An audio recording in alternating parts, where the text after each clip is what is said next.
ನಾಮಫಲಕದಲ್ಲಿ ಕನ್ನಡ ಕಡ್ಡಾಯದ ವಿಚಾರಕ್ಕೆ ನಿನ್ನೆ ನಾರಾಯಣಗೌಡರ ನೇತೃತ್ವದಲ್ಲಿ ಬೃಹತ್ ಪ್ರತಿಭಟನೆ ನಡೆದಿತ್ತು. ನಾರಾಯಣಗೌಡರನ್ನ ನಿನ್ನೆ ತಡರಾತ್ರಿ 1 ಗಂಟೆಯ ಸುಮಾರಿಗೆ ಅರೆಸ್ಟ್ ಮಾಡಲಾಗಿದೆ, ನ್ಯಾಯಾಂಗ ಬಂಧನವನ್ನು ವಿಧಿಸಲಾಗಿದೆ. ಇದೇ ವಿಚಾರಕ್ಕೆ ಸಂಬಂಧಪಟ್ಟಂತೆ ಸರ್ಕಾರ ಮತ್ತು ಪೊಲೀಸರ ವಿರುದ್ಧ ನಾರಾಯಣಗೌಡರು ಸಿಡಿಮಿಡಿಗೊಂಡಿದ್ದಾರೆ.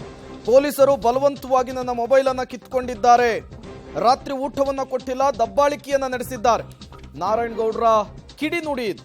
ನನಗೆ ಆರೋಗ್ಯದ ಪರಿಸ್ಥಿತಿ ಸರಿ ಇಲ್ಲ, ಮೆಡಿಸಿನ್ ಅನ್ನ ತೆಗೆದುಕೊಂಡಿಲ್ಲ, ಗುಂಡಿಟ್ಕೊಂಡ್ರೂ ಚಿಂತೆ ಇಲ್ಲ, ನಾವು ಹೆದರಲ್ಲ, ನಾಡು ನುಡಿ ನೆಲಜಲದ ವಿಚಾರಕ್ಕೆ ಈ ರೀತಿಯ ಹೋರಾಟ ಪ್ರತಿಭಟನೆಯನ್ನ ಮುಂದುವರಿಸ್ತೇವೆ, ಹತ್ತಿಕ್ಕುವಂತಹ ಕೆಲಸ ಯಾವುದೇ ಕಾರಣಕ್ಕೂ ನಡೆಯಲ್ಲ ಅಂಥೇಳಿ ಖಂಡ ತುಂಡಾದ ರೀತಿಯಲ್ಲಿ ಹೇಳಿಕೆಯನ್ನು ಕೊಟ್ಟಿದ್ದಾರೆ. ಎಟ್ ದ ಸೇಮ್ ಟೈಮ್ ಮುಂದಿನ ಲೋಕಸಮರದ ಸನಿಹದಲ್ಲಿ ಇದರ ಎಫೆಕ್ಟ್, ಇದರ ಪರಿಣಾಮವನ್ನ ರಾಜ್ಯ ಸರ್ಕಾರ ಎದುರಿಸಲಿದೆ ಅಂತೇಳಿ ಎಚ್ಚರಿಸುವ ಕೆಲಸವನ್ನು ಕೂಡ ಮಾಡಿದ್ದಾರೆ ನಾರಾಯಣಗೌಡರು. ಪಬ್ಲಿಕ್ ಟಿವಿ ಜೊತೆ ಕರವೇ ನಾರಾಯಣಗೌಡರು ಇದ್ದಾರೆ, ಅವ್ರನ್ನ ಮಾತನಾಡಿಸ್ತೇನೆ. ಸರ್, ಈಗ ಸಿಟಿಯಲ್ಲಿ ಕರವೇ ಕಾರ್ಯಕರ್ತರು ಪ್ರತಿಭಟನೆಗೆ ಮುಂದಾಗ್ತಾರೆ. ಹೌದು, ಈಗ ಎಲ್ಲರೂ ನಮ್ಮ ಕಚೇರಿಯಲ್ಲಿ ಸಭೆ ಸೇರಿ ಮುಂದೆ ಏನು ಮಾಡಬೇಕು ಅನ್ನೋ ತೀರ್ಮಾನವನ್ನು ನಮ್ಮ ಕರವೇ ಕಾರ್ಯಕರ್ತರೆಲ್ಲರೂ ಮಾಡ್ತಾರೆ.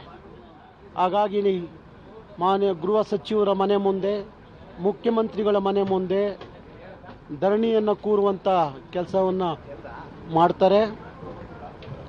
ಇವತ್ತೇನು ಸರ್ಕಾರ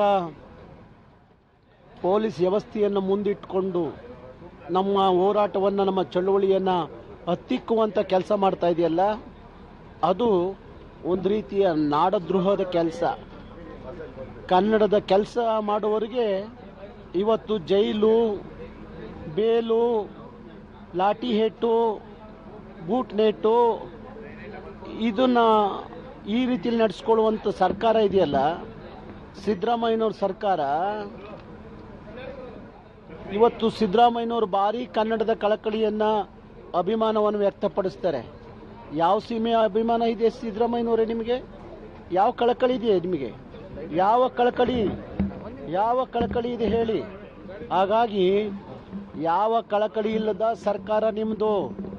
ಯಾಕೆ DK ಶಿವಕುಮಾರ್ ಅವ್ರು ಮಾತಾಡ್ತಾ ಇಲ್ಲ? ಯಾಕೆ ಮೌನ ವಹಿಸಿರಿ? ಯಾರು ಭಯ ನಿಮಗೆ? ಮೌನ ವಹಿಸ್ಲಿಕ್ಕೆ ಯಾರು ಭಯ?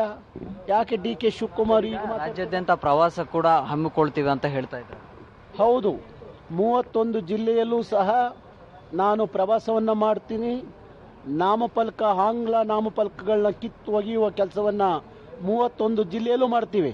ಕೇವಲ ಬೆಂಗಳೂರಲ್ಲ, 31 ಜಿಲ್ಲೆಗೂ ಹೋಗ್ತೀನಿ. 31 ಜಿಲ್ಲೆಯಲ್ಲೂ ಪ್ರವಾಸ ಮಾಡಿ ನನ್ನ ಹೋರಾಟವನ್ನು 31 ಜಿಲ್ಲೆಯಲ್ಲೂ ಮಾಡ್ತೀನಿ. ಕೊನೆಯದಾಗಿ 14 ದಿನಗಳ ನ್ಯಾಯಾಂಗ ಬಂಧನ. ಸೊ ಈಗ ರಾಜ್ಯಾದ್ಯಂತ ಪ್ರತಿಭಟನೆಗೂ ಕೂಡ ನಿಮ್ಮ ಕಾರ್ಯಕರ್ತರು ಕೂಡ ಮುಂದಾಗಿದ್ದಾರೆ.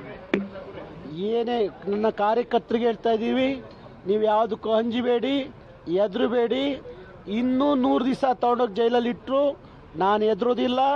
ನನ್ನ ಹೋರಾಟವನ್ನು ಬಿಡಲ್ಲ, ಹೋರಾಟದಿಂದ ಹಿಂದೆ ಹೋಗಲ್ಲ.